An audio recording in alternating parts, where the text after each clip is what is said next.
باقی 32 لاکھ لوگ نہ جانے کتنی بھی مرتبہ نفلی حج کرنے پہنچتے ہیں. وہ ان سے مخاطب ہو کر کہتے ہیں کہ دین میں ترجیحات بدلی جائیں.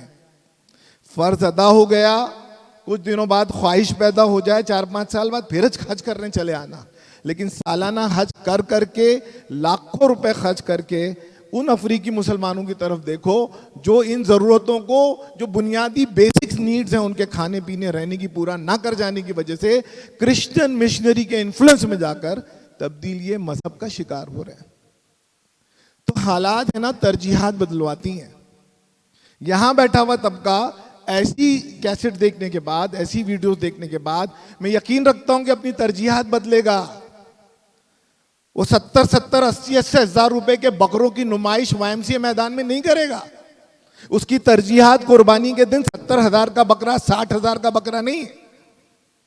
یہاں بیٹھے بیشتر لوگوں کی اسی ترجیحات ہیں کہ اللہ نے دے رکھا ہے تو ہم 70,000 کا بکرا, 80,000 کا بکرا. آپ JJ ہاسپٹل جائیں, آپ نائر ہاسپٹل جائیں, آپ دیکھیں کہ بیسک اینٹی بائیوٹک ایک ساتھ خریدنے کا پیسہ نہیں ہے لوگوں کے پاس. سامنے میڈیکل سٹورز میں کہتے ہیں 2 آج دے دو, 2 کل کھا لیں گے. جب وہاں سمجھانا پڑتا ہے کہ اینٹی بائیوٹکس نہیں چلتی ایسی, آپ کو ترتیب سے کھانا پڑے گا, تو کہتے ہیں پیسہ نہیں ہے. نظام الدین رائن صاحب بیٹھے ہیں, کینسر ایڈ کے لیے بے پناہ کوششیں کرتے ہیں. ذرا کسی دن آپ سنڈے ناگپاڑا PT مانے گارڈن آئیں اور دیکھیں کہ کینسر کے لوگ کس طرح پریشان ہیں. نظام بھائی اس میں سرواہی میں وہ کام چلتا ہے کہ کینسر کے پیشنٹ آتے ہیں. تو کہنے کی منشا یہ کہ ترجیحات بدلنی پڑیں گی آپ کو. آپ کے حلال آمدنی کو آپ نے کما رکھا ہے, اس کو مختلف اقسام میں کمیونٹی کی الگ الگ نیڈز پر آپ کو دینا پڑے گا.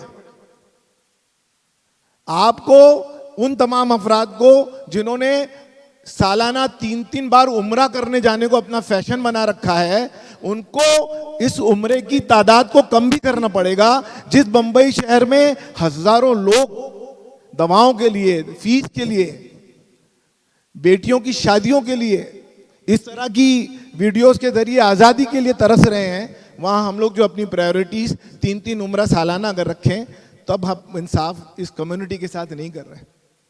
تو ترجیحات آپ کو بدلنی پڑے گی, اور ترجیحات میں تمام سیگمنٹس کے ساتھ آپ کو کوئی نہ کوئی شیئر اس میں آپ کو دینا پڑے گا. جہاں میڈیکل فیلڈ ہے, اللہ نے آپ کو حلال آمدنی دے رکھی ہے, کچھ حصہ میڈیکل فیلڈ میں دیجئے. دین اور مسجدوں کے تئیں آپ کی بڑی سنجیدگی ہے, اس میں اور مزید اضافہ کیجئے, کوئی دو رائے نہیں. لیکن کچھ حصے کہیں نہ کہیں اس طرح کی تنظیموں میں ادا کرنے پڑیں گے. سماج ایک طرح سے نہیں چلتا, سماج ایک ہیومن باڈی ہے. اگر آنکھ مضبوط ہو گئی, کان مضبوط ہو گئی, بولے دل تو میرا بہت اچھا ہے لیکن میرا لیور خراب رہے گا, تو باڈی نہیں چلے گی. ہیومن باڈی کی ہی طرح سماج ہے, اس کا ہر آرگن اتنا ہی مضبوط ہونا چاہیے, تب جا کے پورا سماج مضبوط ہوگا. ہم مختلف شعبوں میں یہ کرتے ہیں کہ اس کو مضبوط کر لو, اس کو مضبوط کر لو. ہمارے یہاں تعلیم کی لہر چلی ہے, تعلیم کے میدان میں ہم لوگ سنجیدہ ہوئے ہیں. بالخصوص بابری مسجد کی شہادت کے بعد اس کمیونٹی نے ایک نئی کروٹ بدلی ہے. مختلف اداروں نے ہیلتھ سیکٹر میں بھی بہت زیادہ تبدیلیاں لائی ہیں. مختلف ادارے, خدمت ٹرسٹ جیسے ادارے اور بہت سارے ادارے آگے آئے ہیں. لیگل ایڈ میں ابھی بھی ہم لوگ مسنگ ہیں. یہ 2 پارٹ ہیں لیگل ایڈ کے, ایک آپ جو کر رہے ہیں وہ ہے, اور ایک جو جمعیت العلماء کر رہی ہے وہ ہے. جمعیت العلماء ایک بڑی تنظیم ہونے کے ناطے وہاں پر جو ہے وہ اللہ کے فضل و کرم سے اس کی ایڈ, جو لیگل ایڈ ہے, اس کے لیے جو ہے فنڈز اویلیبلٹی میں آسانی ہے, اور وہ ایک ریمارکیبل کام کر رہی ہے, اسٹیبلش ہو گئی ہے تو لوگ دے بھی رہے ہیں. گلوبل بھی اسی پیٹرن کا ایک نام ہے. تو میں چاہتا ہوں, میری گزارش آپ تمام سے یہ ہے کہ یوسف عبرانی صاحب کے کال پر جب آپ یہاں آتے ہیں, اس جذبات کے ساتھ آتے ہیں کہ یوسف بھائی کا ہر کال ایک پازیٹیو کال ہوتا ہے, اور اس میں کنٹریبیوشن دنیا اور آخرت دونوں کے لیے سکون اور فلاح کا ہوتا ہے.